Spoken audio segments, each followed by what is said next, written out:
Hi there, my name's Andre and welcome back to my channel. I'm so happy you're watching this right now. So, today I'm gonna read you another story. This one is by Ernest Hemingway, a great American writer. The title is The Old Man at the Bridge, and it tells us about an ordinary man from Spain who has to face the horrors and atrocities of the Spanish Civil War.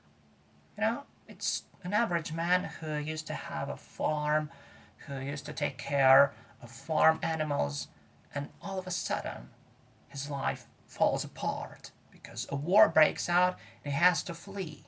He has no one to turn to, he has nowhere to go, but he has no choice. So, let's have a listen.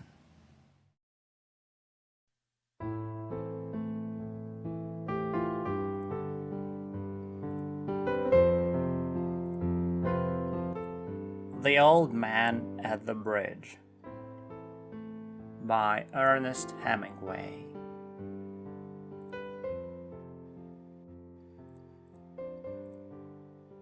An old man with steel-rimmed spectacles and very dusty clothes sat by the side of the road.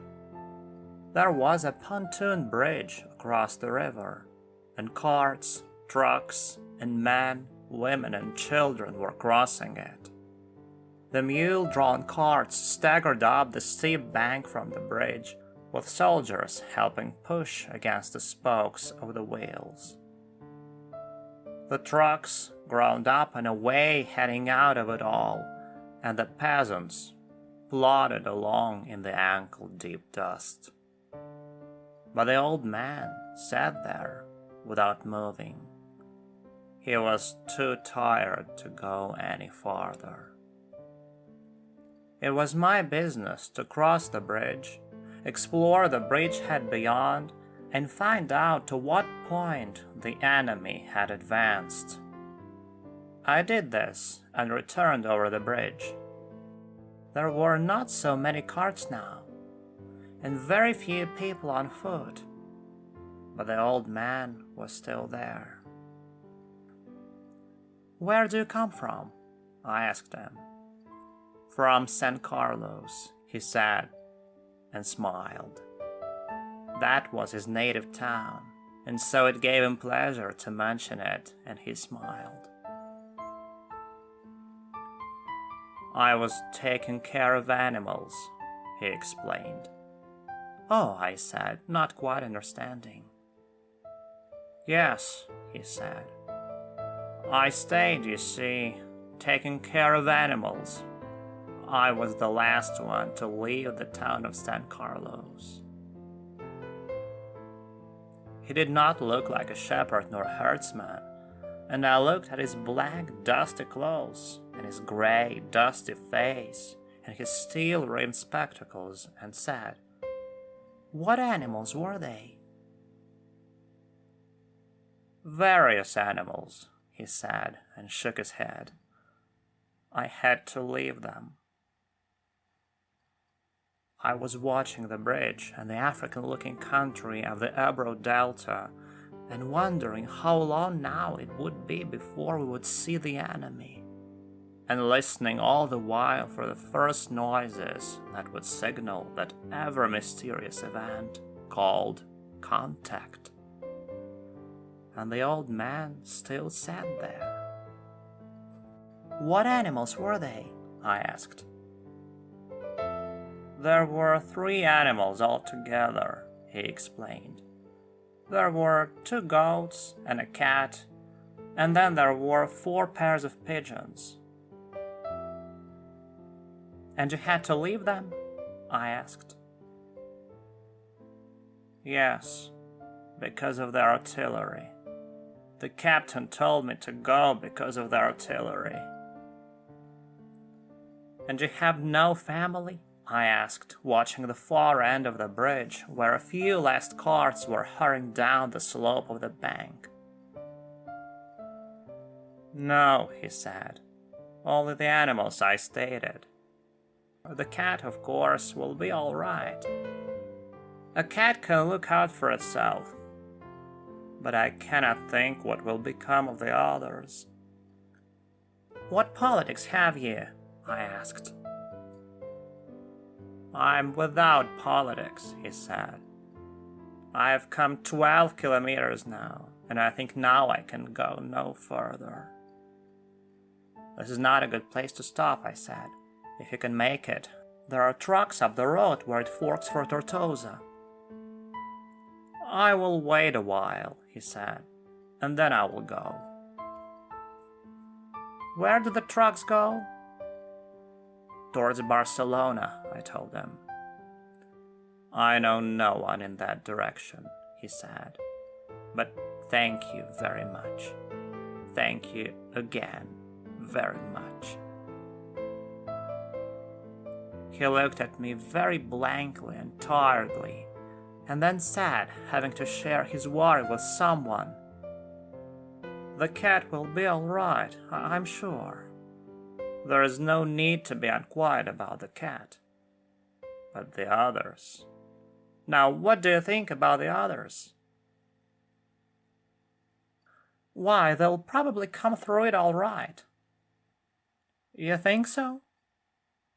"Why not?" I said, watching the far bank where now there were no carts. "But what will they do under the artillery when I was told to leave because of the artillery?" "Did you leave the dove cage unlocked?" I asked.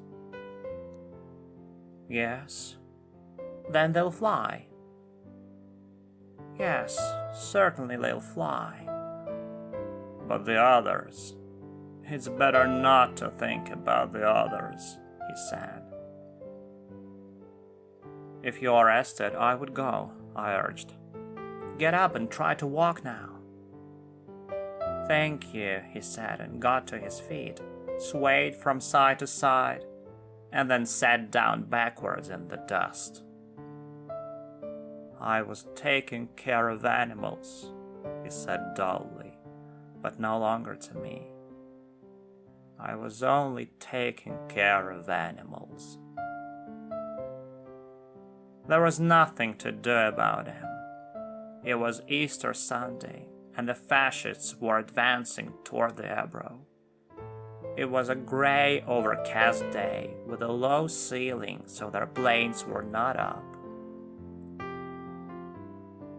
That, and the fact that cats know how to look after themselves, was all the good luck that old man would ever have.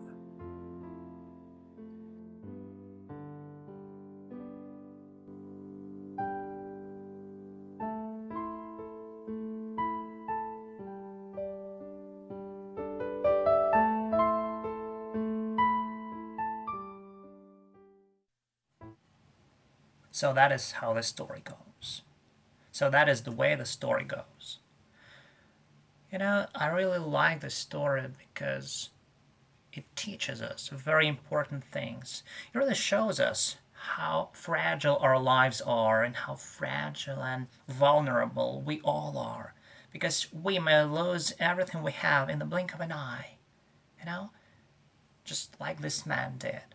Because we get used to our daily routine and to the stuff we have, to the people we love, and it all seems normal. We take it all for granted, and then all of a sudden everything can change.